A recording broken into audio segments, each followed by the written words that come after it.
Bonjour, je m'appelle Philippe Pascot, j'ai 62 ans. J'ai écrit 3 livres depuis 2 ans, Délit d'élu, Pilleurs d'État et Du goudron et des plumes.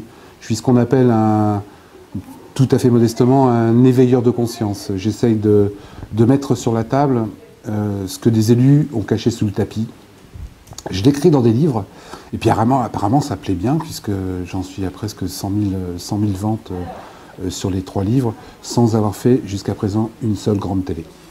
Donc voilà, je suis marié, j'ai 6 enfants, je suis un homme comme tout le monde, je suis pas plus intelligent, pas moins intelligent, mais c'est vrai que je supporte pas l'injustice, et je supporte pas que des gens qui sont soi-disant exemplaires nous fassent croire qu'il faut qu'on se restreigne, alors qu'eux s'en mettent plein les poches. Bonjour pour le club desoptimistes.fr, nous sommes en compagnie de Philippe. Bonjour Philippe. Bonjour. Merci donc d'accepter cette invitation déjà à Besançon, puisqu'il y a une conférence, et à cette interview donc pour le club des optimistes. On peut dire que vous êtes un homme orchestre. Oui. Vous faites plein de choses, hein, chevalier des arts et des lettres, oui. Vous avez été élu polyvalent. Oui. De la mairie d'Evry, d'Emmanuel Valls. Alors, j'aimerais bien qu'on revienne un petit peu en arrière. J'ai découvert sur Internet que dans les années 80, vous avez fondé le premier mensuel français consacré au chat. Oui. À l'époque, il n'y avait pas de mensuel sur les chats, donc j'ai fondé le premier magazine mensuel uniquement consacré aux chats, qui a bien marché puisqu'on avait presque 3000 adhérents au bout de 1 an, et on a été racheté par une filiale de 30 millions d'amis qui nous a laissé essuyer les plates et puis qui après nous a racheté. Le journal existe encore, le mensuel maintenant s'appelle À tout chat, je crois, quelque chose comme ça. Alors, cette jeunesse, à quel moment vous avez découvert cette envie de faire du théâtre, on va en parler également, des caméras cachées, et puis ensuite la politique? Mais j'ai toujours été un trublion, j'ai toujours été un électron libre, et j'ai toujours aimé donner aux autres, et il n'y a rien de mieux que de monter sur scène pour donner aux autres. C'est-à-dire que vous vous éclatez, vous donnez un maximum de choses pour que les gens reçoivent du plaisir. Moi j'adore donner du plaisir aux gens, donner du bonheur. Parce qu'on n'a qu'une seule vie et qu'elle est courte, et que si on passe sa vie à larmoyer, à pleurer, etc., c'est pas bon. Donc donnons du bonheur, ayons du bonheur. Et donner du bonheur, ça veut dire aussi dire des vérités. Vous avez réalisé quelques records. Est-ce que vous pouvez nous en parler? Oui, j'ai quelques records du monde à mon actif, et j'ai le record du monde de la traversée d'un tunnel de feu à pied, mais de 50 mètres, mais celui dont je suis le plus fier, c'est le record du monde de l'attache de trombone. Oui. 42 km de trombone attachés les uns aux autres en 1983, j'ai 43, j'ai l'air si vieux que ça. Ouais. Et voilà, on a fait ça parce que c'est un record qui n'a pas coûté d'argent. Tout le monde a rapporté des trombones de tout le département. Il y a une solidarité énorme, les gens se réunissaient le soir, et d'attacher des petites trombones, ça faisait des espèces de chaînes. Et cette chaîne-là, elle a fait vivre 500 personnes pendant 1 an. Voilà, donc, et puis ensuite, pilote d'avion également, lors de votre service militaire. Il a bien creusé ma vie. Oui, j'étais pilote d'avion monomoteur au Tchad. Dans les années 74, j'étais là-bas au moment de la guerre entre Hissène Habré et Tombalbaye. Voilà, donc j'étais là-bas au moment où il y avait Madame Françoise Claustre, pour ceux qui sont plus vieux, qui était là-bas. J'étais pilote d'avion, pilote de monomoteur, et j'accompagnais un mec qui s'appelait Jorniak entre le Djamena et le Tibesti. Toujours pour un but solidaire. Hein. Toujours. Non, là j'étais à l'armée. À l'armée, voilà. Là j'étais à l'armée. Mais bon, plutôt que de balayer les rues et balayer machin, je préférais faire pilote d'avion. Alors, il y a également un orchestre qui a été monté, pas n'importe laquelle. Hein. Ah non, alors, je me suis occupé pendant 5 ans, de 2004 à 2009 environ, du seul orchestre symphonique totalement noir au monde, dans les poubelles de Kinshasa. Donc pendant 5 ans, j'ai fait des allers-retours 4, 5, 6 fois par an pour former l'orchestre, faire des stages de formation, leur trouver du matériel. Et cet orchestre-là, qui s'appelle l'OSK, tourne dans le monde entier. Il a même rencontré Angelina Jolie et Brad Pitt il n'y a pas longtemps. Il y a un film qui a été fait par des Allemands et maintenant ils vivent leur vie et ils mangent à leur faim, ce qui n'était pas le cas avant. C'est-à-dire que moi j'ai vu des gens formidables là-bas qui faisaient 40 km à pied, avec rien dans le ventre pour faire du violon. Et ce qui m'a le plus impressionné, c'est que, comme là-bas, il y a des coupures d'électricité énormes dans les poubelles de Kinshasa, il y avait un autre personnage qui faisait de la lumière au-dessus du pupitre pour que la personne puisse faire du violon. Et ça c'est fantastique. J'ai emmené des Blancs là-bas, c'était des grandes leçons de vie pour eux. Et également, il y a des groupes qui ont été formés, toujours à travers des organismes que vous avez formés. C'est un de mes boulots que j'ai fondé en 1989, un petit truc qui qui fait partie de la communauté du Grand Paris Sud, dont M. Valls redeviendra bientôt le président. Salut Manu, si tu m'écoutes. Et là, j'ai monté un truc qui s'appelle la Halle du Rock. Donc je prends des jeunes dans la rue, j'en fais des gagnants, puis après, s'ils veulent, ils deviennent des vedettes. Donc j'ai aidé des groupes comme les Silmaris, Mister Gang, une dizaine de groupes qui maintenant sont très connus, sont passés par mes mains, sont passés par la Halle du Rock, et encore une fois, je n'ai jamais gagné d'argent sur eux. C'est-à-dire que je ne fais pas ça pour l'argent, je fais ça parce que c'était des gens bien. On revient à la politique. Oui. Donc vous avez fait 25 ans de politique. 25 ans de politique. C'est-à-dire que je pars du principe que c'est facile de critiquer à l'extérieur et qu'à un moment donné, il faut être dedans. Quand j'ai commencé à organiser des matchs de catch, je suis devenu catcheur. Donc je suis monté sur le ring et j'ai fait du catch, j'ai fait une quinzaine de combats avant que ça se termine un peu mal pour mon dos. Mais au moins, je savais de quoi je parlais quand j'organisais. Donc la politique, à un moment donné, j'en ai eu marre. J'étais directeur de maison de jeunes à l'époque. Et j'en ai eu marre qu'à chaque fois qu'un élu changeait, les subventionnaient, j'ai été voir comment ça se passait. Et je me suis donc mis à faire de la politique moi aussi. Et donc dans la politique, il y a eu, j'imagine, des moments, des tentations où on vous a proposé des choses. Il y a eu énormément de tentations, encore une fois. L'homme est faible, la femme est faible. Et c'est vrai que quand j'étais président de la formation professionnelle et de l'apprentissage sur l'Île-de-France, je gérais 800 millions d'euros par an. 800 millions d'euros par an. Les CFA, l'école de la deuxième chance, etc., etc. On m'a proposé un certain nombre de choses. Mais comme je dis toujours, on a le droit de proposer. Après, on a le droit de refuser. Moi, j'ai jamais accepté un pot de vin. Jamais. Parce que c'est pas mon trip. Parce qu'en plus, une fois que vous commencez à accepter, vous êtes tenu. Et que moi, il y a une chose que j'aime bien, c'est ma liberté. Et quand on commence à mettre les doigts dans la confiture, les autres vous tiennent. Et vous êtes comme ça. Et moi, j'aime trop être libre. Et ce qui vous permet aujourd'hui, bien évidemment, d'ouvrir ma gueule. Voilà, et écrire 3 livres, donc des livres d'élus, Pilleurs d'État et du goudron et des plumes. D'ailleurs, je vous le conseille, achetez-le, je connais l'auteur, il est sympa. Oui, moi aussi, il paraît qu'il est assez sympa. Alors, on a l'impression, quand on lit ces livres, que c'est une sorte de revanche peut-être contre les hommes politiques, ou peut-être une frustration parce que Philippe, parce qu'on n'a pas... Je ne suis pas du tout aigri. Voilà. Je n'ai jamais été aigri. Sauf que j'ai vu des choses, je les ai découvertes, et j'ai la capacité de fouiller sous le tapis. Et moi, je me sens pas... Je dis, pour moi, c'est pas possible. Quand je découvre quelque chose, il faut que j'aille jusqu'au bout. Un jour, dans mon bureau, il y a quelqu'un qui est rentré, une mère en pleurs, qui me dit « Philippe, mes enfants sont en train de mourir. Ils ont une leucémie, il n'y a pas de banque de donneurs de moelle osseuse. » Pendant 8 ans, j'ai monté la banque de donneurs de moelle osseuse en France, qui était à 600 donneurs quand je l'ai pris en main. Et quand on l'a quitté, il y avait 120 000 donneurs. Parce que quand quelque chose vous arrive, vous avez 2 solutions. Soit vous fermez les yeux, vous tournez la tête, soit vous ouvrez les yeux et vous rentrez dans le combat. Moi, je préfère ouvrir les yeux et rentrer dans le combat. Donc, à un moment donné, j'ai découvert des choses en politique. J'ai dit non, ça suffit. Moi, j'ai jamais voté en fermant les yeux. J'ai toujours voté en étant convaincu. Plusieurs fois, quand j'étais maire adjoint de M. Manuel Valls, j'ai refusé de voter certaines choses en conseil municipal. Manu m'a convoqué en me disant « Tu comprends pas, tu m'expliques pas, je vote pas ». Moi, je veux bien voter, mais je veux être convaincu. Je veux bien mourir, mais je veux savoir pourquoi. Donc, si on ne m'explique pas pourquoi, je ne vote pas. Et j'ai toujours été comme ça. Donc, ce n'est pas une revanche, et je ne suis pas aigri en écrivant ces 3 livres. Et dans ces 3 livres, donc, on découvre des choses qu'on peut considérer parfois grossières, mais qui existent. Hein. D'abord, tout est factuel dans ces 3 livres. Je n'ai rien inventé. Tout ce que j'ai écrit est vrai, vérifié. J'ai eu sur 1200 noms, parce que je mets les noms, c'est-à-dire que je vais jusqu'au bout de ma logique. Je ne me contente pas de dire, je mets les noms, je mets ce qu'ils ont fait et je mets où ils l'ont fait. Je n'ai eu qu'un seul procès, parce que j'avais fait une petite erreur. C'est même pas une malversation, c'est une petite erreur de 2 lignes que j'ai rectifié depuis. Donc 1200 noms, je n'ai mis que des choses vraies. Ce que j'ai mis est factuel. J'ai mis les avantages et les privilèges que s'octroient les élus en nous demandant, nous, de nous serrer la ceinture. Ce qui est inadmissible. Alors, pas tous les élus, je le précise. Voilà, bien, justement, hein, parce qu'une des critiques qu'on essaye de vous porter, c'est reproche, c'est... Je travaille pour le tous pourri, je travaille pour l'abstention. Non, je travaille pour la transparence. C'est l'inverse. Quand on est positif comme moi, on sait que plus on est transparent, moins les gens pourront abuser. Moins ils pourront abuser, mieux ça ira. Les extrêmes n'existent que sur la paupérisation et sur l'opacité. C'est-à-dire que quand tout va bien, les extrêmes, ils n'existent pas. Ouais. Donc je ne travaille pas pour les extrêmes, moi je travaille contre les extrêmes. Mais je travaille contre les extrêmes en étant transparent. Plus les gens seront, moins on pourra abuser.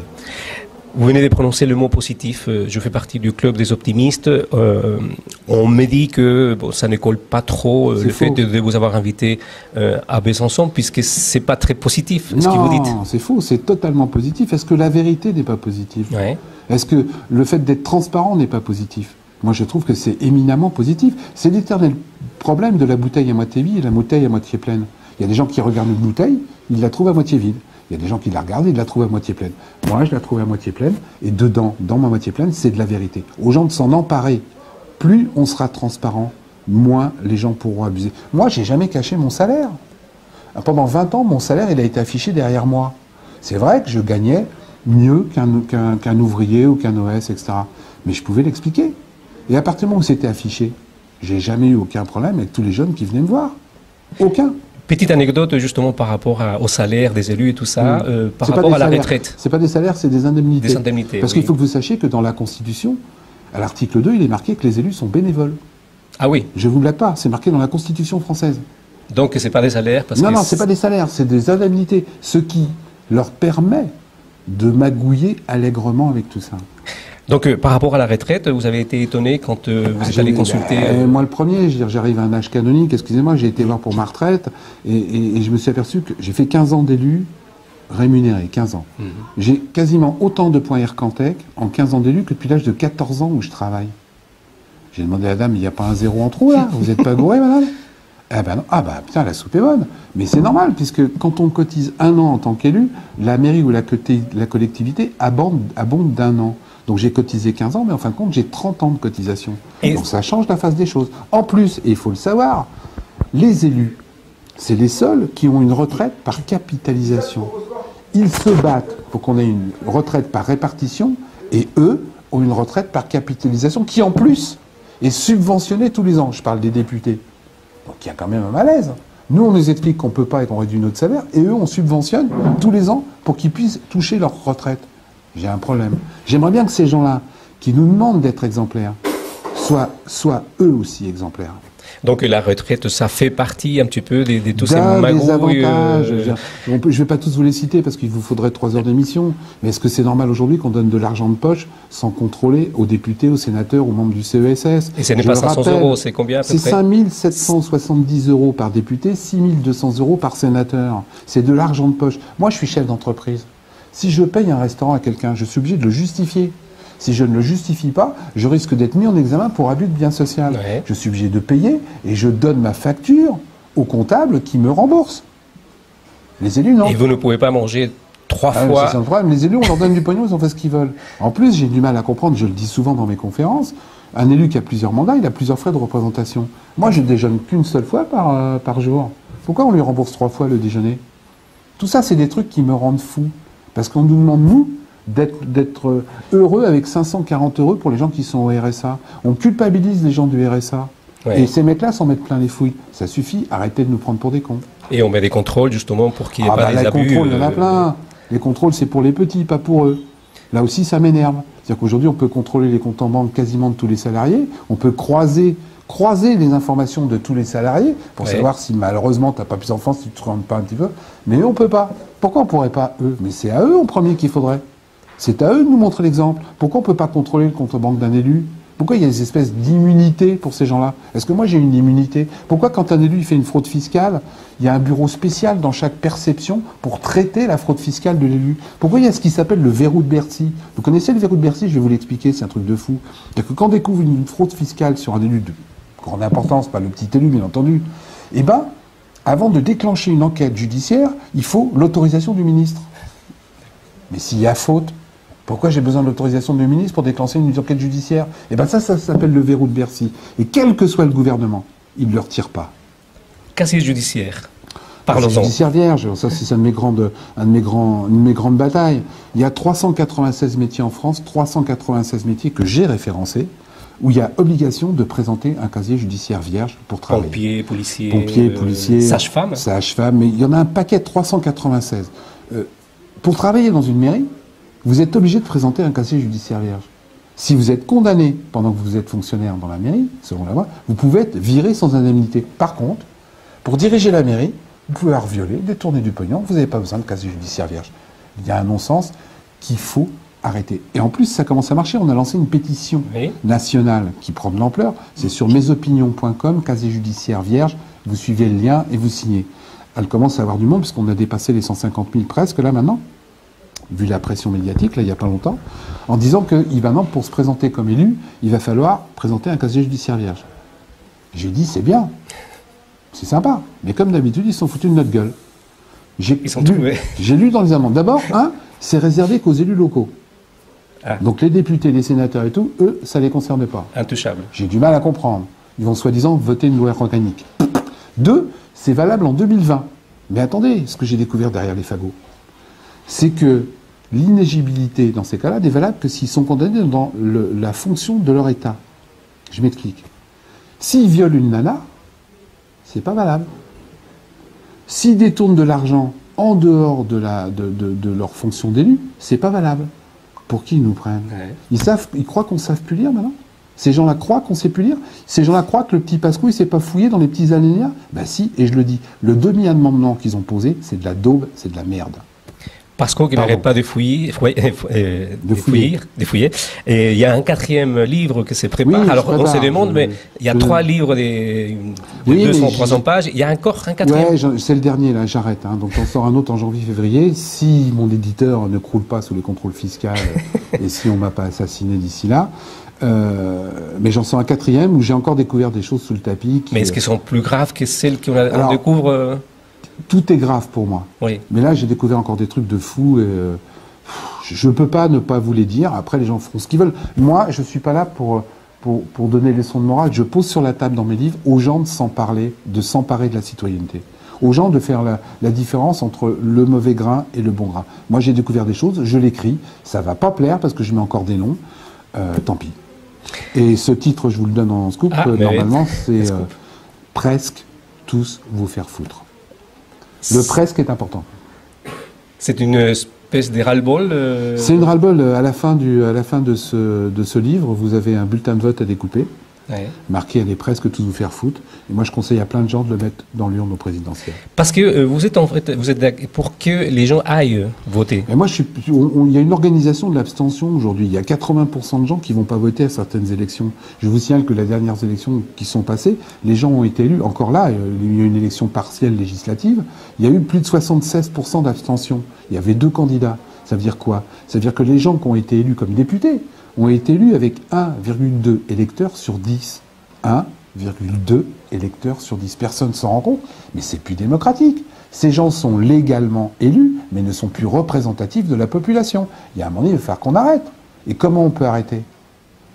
La seule façon d'arrêter aujourd'hui la gangrène de l'abstention, qui est une abstention organisée, qu'on soit bien d'accord, ça les arrange en fin de compte, les élus, qu'il n'y a pas beaucoup de gens qui aillent voter, c'est de créer ce que moi j'appelle le vote obligatoire.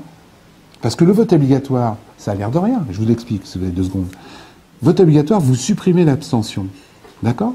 Si vous supprimez l'abstention, on est obligé politiquement de donner un pouvoir politique au vote blanc. Si vous donnez un pouvoir politique au vote blanc, vous lui donnez un pourcentage, puisqu'il n'y a plus d'abstention. Ils sont obligés. Si vous donnez un pourcentage, on peut dégager la peste, le choléra, les chemises rouges, les chemises brunes au premier tour. Vous ajoutez à ça le casier judiciaire vierge, il n'y a pas de problème. Et qu'on ne me dise pas que c'est pas possible. Il y a 96 pays qui le font. Et qu'on ne me dise pas que c'est pas possible. En France, on le fait déjà. En France, on le fait déjà. Aujourd'hui, il y a le vote obligatoire en France. Bah oui, je vous vois derrière l'écran, vous faites des grands yeux. Oui, les sénateurs, ils sont élus par les grands électeurs. Les grands électeurs, c'est un vote obligatoire. Moi, j'ai été conseiller régional, j'ai eu l'obligation d'aller voter pour les sénateurs. Et en plus, j'ai été condamné à 150 € d'amende si j'y allais pas. La petite différence que je propose, c'est qu'on fasse l'inverse. Moi, j'en ai marre de la répression. Donc si on fait vote obligatoire, au contraire, plutôt que de punir les gens, donnons un crédit d'impôt de 50 € aux gens qui iront voter. C'est beaucoup plus... Après, tu peux toujours ne pas aller voter. Tu n'auras pas tes 50 € de crédit d'impôt, plutôt que tes 150 € d'amende. Mais c'est un choix. On pourra encore ne pas aller voter. En Belgique, il y a 95% de votants, il y a 5% de gens qui ne vont pas encore voter. Mais avec le vote obligatoire, il y a un immense avantage. C'est qu'aujourd'hui, on est élu avec 50% de 10% de votants. Vous avez bien entendu? Avec le vote obligatoire, on serait élu à 33% de 95% de votants. La représentativité, elle revient. Et je ne vois pas d'autre système logique que le vote obligatoire. Après tout, quand vous allez faire du sport, dans une fédération sportive, on vous demande un certificat médical. Ça pose de problème à personne. Si tu ne veux pas bosser dans la fédération et donner ton certificat, bah tu vas faire ton petit sport, mais sans être dans la fédération. Donc, voter, c'est de la citoyenneté. C'est aussi le bonheur de tout le monde. C'est les routes, c'est les voiries. Pourquoi ça ne serait pas obligatoire? Moi, ça ne me pose aucun problème. Derrière tous ces dénonciations... Pardon, je parle vite et beaucoup. derrière toutes ces dénonciations... C'est pas des dénonciations. Ou des mises sur les tapis... voilà. Non, dénonciation, moi je suis pas un collabo, j'envoie pas des lettres à Cognito. Non, je mets les noms, je mets mon nom et je fais des constats. Voilà. Et derrière tous ces constats, il y a, comme vous venez de le citer, des propositions. Vous proposez également des choses. C'est-à-dire, c'est pas que lancer de... c'est pas le lancer de billes et puis démerdez-vous avec lui. J'essaie de proposer des choses compliquées, mais pas des choses compliquées. Juste des choses de bon sens. Un truc vachement simple. Moi, je suis pas contre que les élus aient ce qu'on appelle l'IRFM. Je dis simplement qu'ils doivent justifier leurs dépenses. Ce qui n'est pas le cas aujourd'hui. Je ne suis pas contre qu'un élu ait un avocat pour se défendre. Je dis simplement que si l'élu est condamné, il doit rembourser les frais d'avocat. Ce qui n'est pas le cas aujourd'hui. Voilà. Aujourd'hui, les gens sont cocus jusqu'au bout. Je vais citer un dernier petit exemple qui arrive souvent, je le cite souvent. Il y a un type qui a été condamné et qui avait donné entre 13 et 20 millions d'euros. Il a été condamné, à 20 000 euros d'amende avec sursis. Déjà, j'ai un peu les boules. Mais là où ça devient fou, c'est que donc, il n'avait pas payé son avocat, puisque c'était l'avocat de la mairie, protection fonctionnelle de l'élu, qui a été payé. Donc il n'a pas payé son avocat, le mec. En plus, il n'a pas payé l'amende, puisque c'est à protection, donc c'est l'amende est payée par la ville. Mais comme la ville, c'est pas partie versée civile, les 13 millions d'euros, ils ont été remboursés sur les impôts des habitants. Ça suffit, arrêtez de nous prendre pour des cons. Dernière question. Allons-y. Est-ce que vous restez optimiste ? Ah mais je suis désespérément optimiste, et ce que j'ai écrit dans mes livres ne sont pas des choses pessimistes. Encore une fois, il y a deux façons de voir les choses. La vérité, pour moi, elle est optimiste. La transparence, elle est optimiste. Elle n'est pas autre chose. Après, les gens font ce qu'ils veulent. Ils ont le droit de faire l'autruche et de mettre la tête dans le sol. Mais quand on fait l'autruche, je trouve qu'on n'avance pas beaucoup. Alors je pense que quand on regarde la vérité et la transparence en face, on peut avancer, et on peut avancer en souriant. Moi, je souris. Je dis encore une fois, tous les élus ne sont pas pourris. Mais il faut arrêter de cautionner cette grosse minorité de salopards qui font honte à la République. Merci beaucoup, Philippe. Un plaisir pour nous aussi. Merci.